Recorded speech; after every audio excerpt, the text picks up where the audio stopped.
Hey, what's up YouTube? GoPro Youthman here. Today we're in the home theater. We're going to be looking at some outdoor speakers. The Klipsch CA800T. Let's check them out. So here we have the Klipsch CA800T outdoor speakers. As you can see, they're actually pretty large. They take up quite a bit of space in my home theater chairs.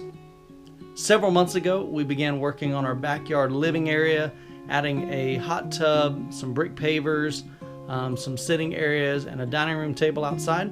So we wanted to create a place that our family could just kind of kick back and relax, invite friends and family over, just have a good time out there. Part of that project, I want to add some sound, of course, that being Klipsch. So I began to do some research. The model that I was looking at was the AW650. That was the largest Klipsch outdoor speaker that I saw. They were retailing about $300 for the pair.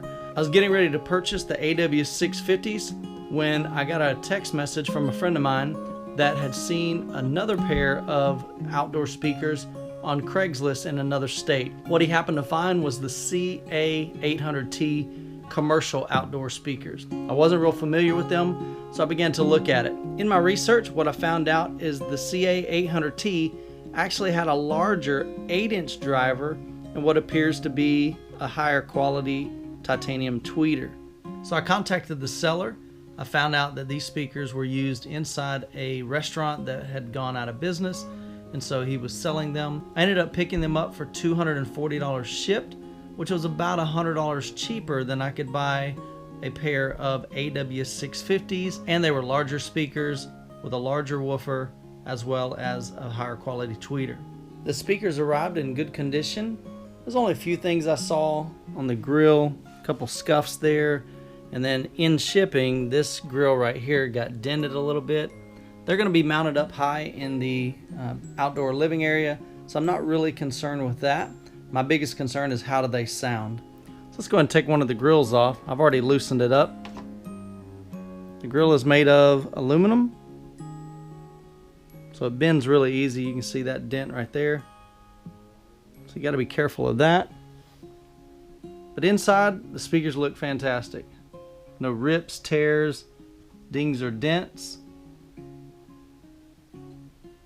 As you can see, it's front ported here and here with a 90 by 90 horn, 1-inch tweeter, 8-inch woofer. The speakers come with a mounting bracket that's adjustable. There's a knob here on one side. You can loosen it. Same thing on the other side. And that allows it to easily swivel for different positions outside. The speakers can either be mounted vertically or horizontally, just depending on your preference. Since these are commercial speakers, it does include a 60-watt multi-tap transformer. It can be used in a 70 or 100-volt installation. My plan is to bypass that transformer and just hook it up to my Onkyo receiver as a Zone 2. Currently, I'm using the Onkyo TX-NR5008 receiver. It's 145 watts per channel, so it should provide plenty of power to the Klipsch speakers.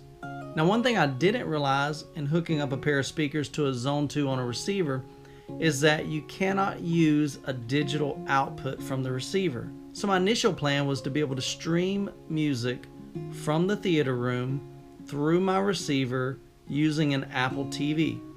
The problem with that is the AppleTV has an output of an HDMI, which is a digital signal. When you're sending sound to Zone 2, it cannot be a digital signal. It has to be analog. So what that meant was I had to figure out a way to get them to work, and this is what I found. I ended up buying from Monoprice a digital analog converter. It's the DCA01 model. So the plan is to take this digital to audio converter. We're going to come out of the Apple TV into the Toslink, which is a fiber optic cable. Then this box will convert that to a standard analog signal, which is just your red and white RCA cable.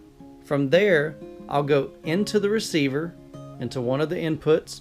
Then that signal is now analog and can be sent to the Zone 2 speakers, the CA800Ts. So the plan is to try to get the install done over the weekend.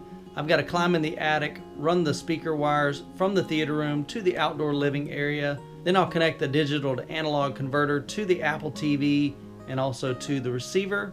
And hopefully by the end of the weekend, I'll be able to produce another video and share with you the installation on that. Be sure to check out the video that I made showing the outdoor living area from what it was to what it is currently. I'll post a link to that in the description below. If you like these videos, please give it a thumbs up. Also appreciate it if you subscribe. And until the next video, God bless and have a great day.